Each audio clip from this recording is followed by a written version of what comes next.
Welcome to the MUFG Global Markets Podcast. I'm John Cook, and today we have a special episode. We're joined by both George Goncalves, MUFG's Head of U.S. Macro Strategy, as well as Glenn Schultz, our Director of Prepayment Modeling. It's Tuesday, October 17th, 2023. Welcome to the podcast, George and Glenn. It's great to be on. This is definitely a special event. Long in the making. Yeah, great. Thank you for having me on. I really appreciate it. Yeah, I'm excited. So, George, I guess to set the stage, and why don't we start with you? You and your team, with an assist from Glenn, just published a very comprehensive strategy report called "The State of Housing." You're touch on a number of different things, but one of the themes I found most interesting was the impact of higher rates on affordability, potential lasting effect on housing and mortgage macro fundamentals, in general. So it's pretty comprehensive piece. Without going into every detail, why don't you provide some of the high points on what you learned on housing fundamentals, and why did you decide to publish this report now? Yeah, no, that's a great starting point. And I think our initial kind of take on this was, let's look at it through the lens of rates. And really, there hasn't been a lot of focus on housing lately. We've been focusing on, the kind of just general increase in debt in the system, the higher rates, the kind of disinversion or normalization of long-term rates, and how that's feeding into the all-in mortgage rate as well. And so we thought it was the appropriate time to actually do a deep dive and really get a glimpse of can the housing market, can the mortgage market really survive at 8% or more, and what does that mean? What does it mean for affordability? How do these metrics compare to history? And there's been a lot of these kind of old adages that I used to pay 12 or 15% mortgages back in the day, and we wanted to kind of dispel some of these kind of myths that just because you paid higher rates in the past doesn't mean it really equals to the same sort of situation that we're faced with now, which is we're at a time where affordability is actually at historical worst levels, given both the combination of high house prices as well as the multi-decade high and rates.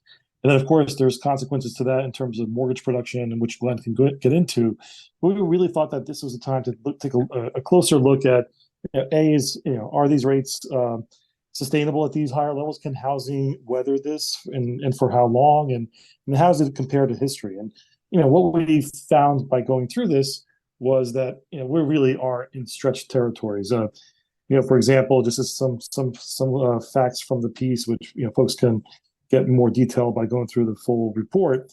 But on average, what we found interesting, and this is again an artifact of a 40-year bond bull market where rates kept going lower and lower each time.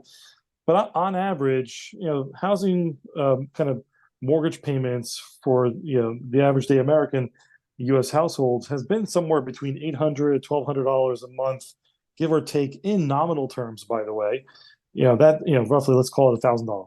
$1,000, but house prices kept going higher and higher over the last 30, 40 years, and that really speaks to the power of lower rates over a 30, 40-year window. Allow folks to afford much more expensive homes, and at times upgrade their homes as well. So, we're now at a point where rates are going in the opposite, no longer declining. We've probably seen the generational lows in rates. Now they're normalizing, going back up again.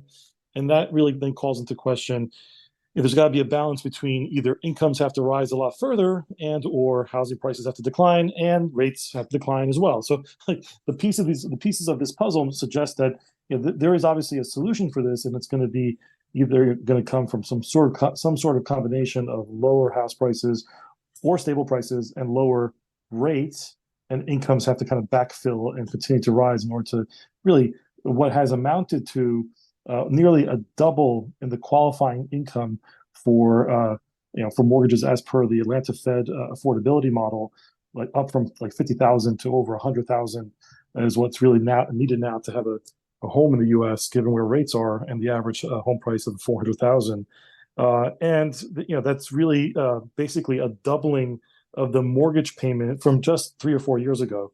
And a lot of this increase, again, happened on the back of the Fed hiking as aggressively as they've done in the last 18 months, the QT and just the additional supply pushing up term premiums. So we felt that this was the time to do this, and then look more closely for what it means for the mortgage market, which has been suffering from these higher rates and really changing the overall dynamic.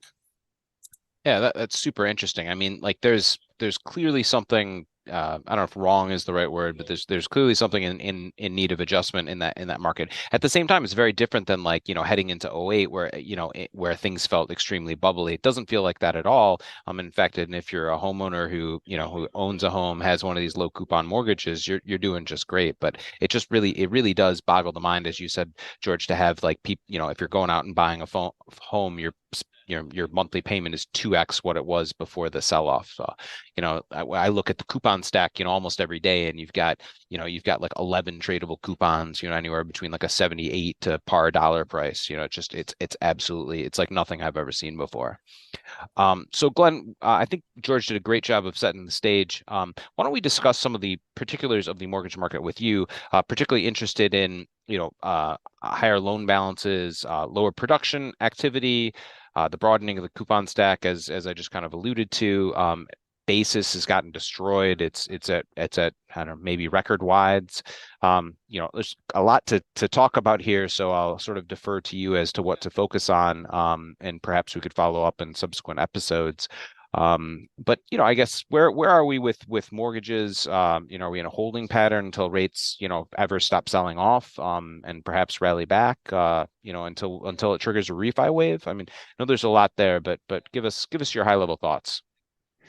Yeah, sure. Well, we started this year with sort of a current coupon basis projection of something like 100 to 120 basis points. So, and arguably that was inside of where most people were. But our view was really, anchored on this idea that we were going to show very, very low net production. So our net production number, 200 to 400 billion range at the same time, at the beginning of the year was actually we were the lowest, not just the low end, we were the low end. And that part has kind of pulled through into fruition. So we're probably going to see net supply around just under maybe 400 billion, so the higher end of our range. But that's really kind of like a multi-decade low in terms of production, in terms of net issuance.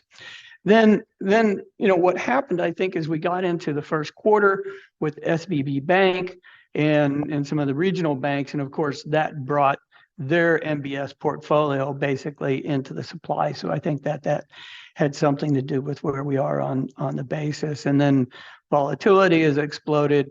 Rates, obviously, in terms of the 30-year mortgage rate, much higher than people had expected. And so that's that's kind of the primary, secondary spread at play there as well.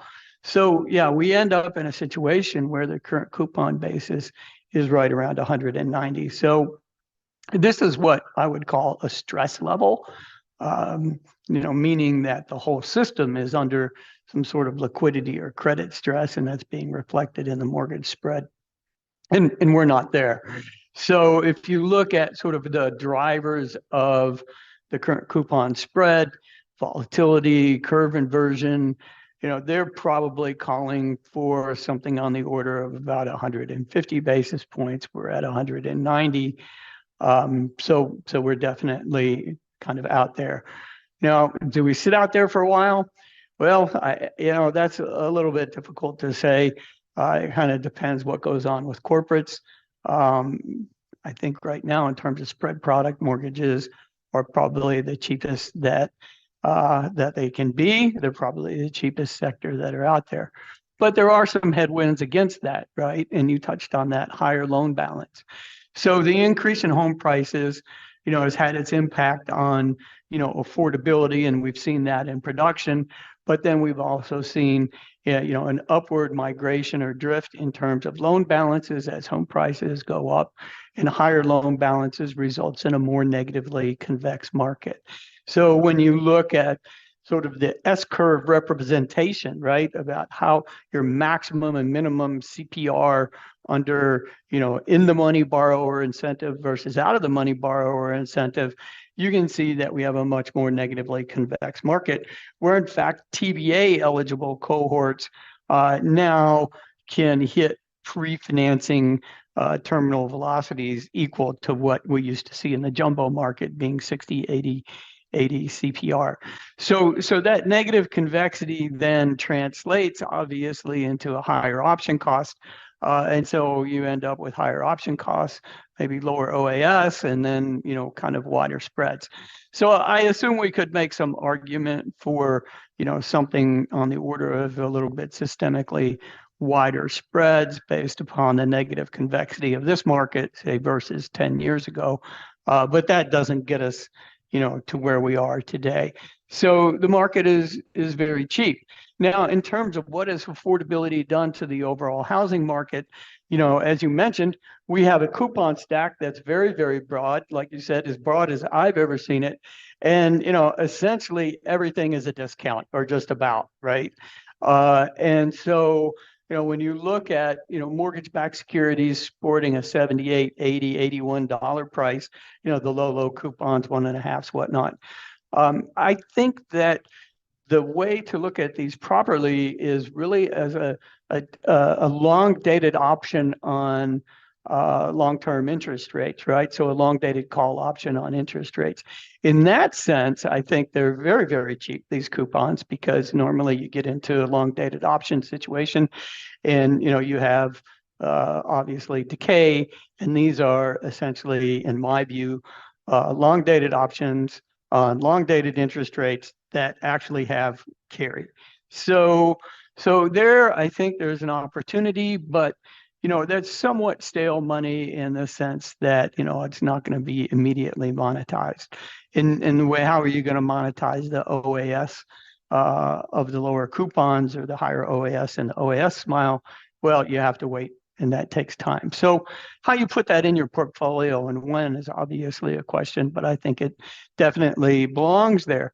The reason is that I do think that the housing market is somewhat returning to the old normal, or normalizing to the pre-2003, pre-cheap money, lower zero bound, in the sense that we have very, very high interest rates, and existing home sales obviously have fallen, but they really haven't fallen to the point where I would say, wow, the housing market has collapsed.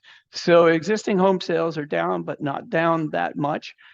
Turnover is actually higher than many people had predicted. So that helps the discount story. And then, like I said, I do believe that we'll have a refi wave somewhere down the road.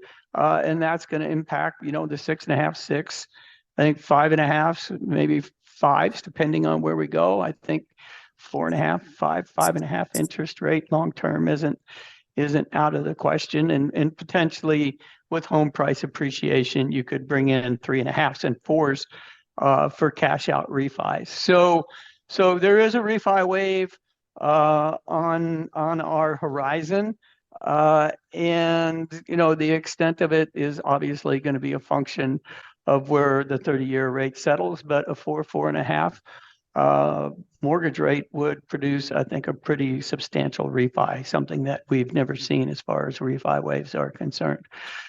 So the answer is we're kind of on a holding pattern until something happens, but the space is cheap. Thanks for that, Glenn. Yeah, a lot of stuff there that kind of makes sense, but I like how you broke it down. Very interesting, the point you make on how you could see in a sort of refi scenario, you could see conventional mortgages exhibiting properties that are very jumbo-like because of all that appreciation.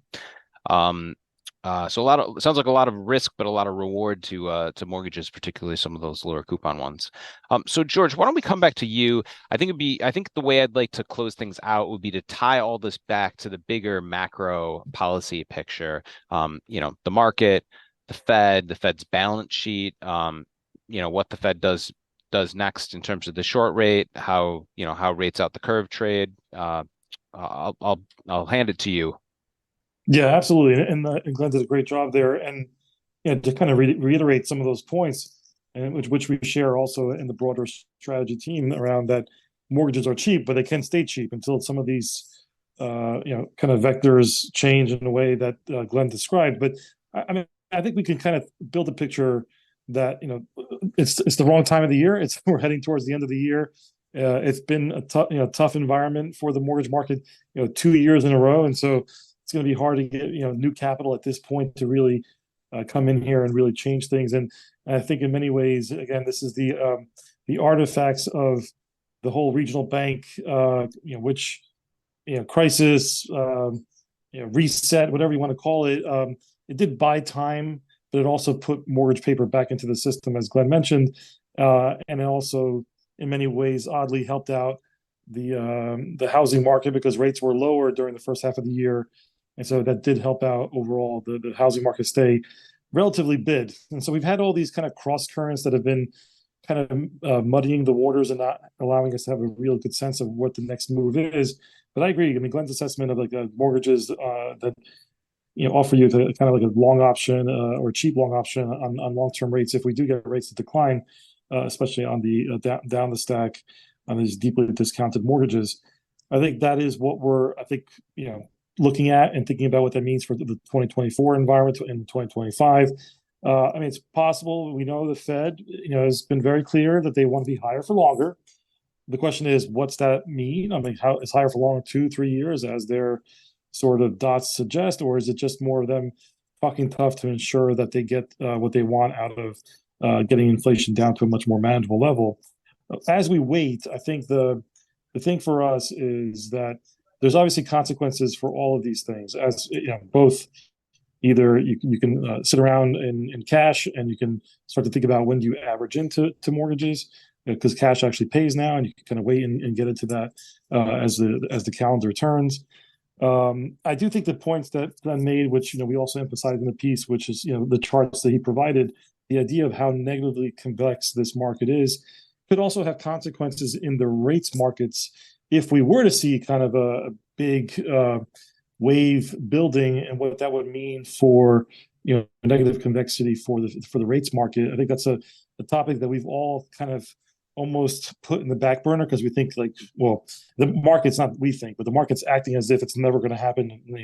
The mortgage market is kind of drifting out to sea, and therefore it's not going to really ever display its more historical patterns of triggering a convexity type receiving environment. So I think that would be something to watch out as well. But given our rates path and the policy implications on Fed, they probably want to see a further cooling of the housing market, takes away some of the pressures on shelter inflation and just which is a big part of the CPI and one of the big parts of the basket on the OER. I think they would probably welcome a decline in housing prices. I mean, we think nominally speaking, housing could drop 10 to 15%, and it could be over a shorter window, and it might be in certain areas, but that will pale in comparison to what we saw during the GFC because it's a very different situation. It took 5 years to bottom out after the GFC. I think if we get any sort of quick reaction from the Fed and some sort of economic weakness, they're going to probably cut pretty quickly and get rates maybe down to 3%.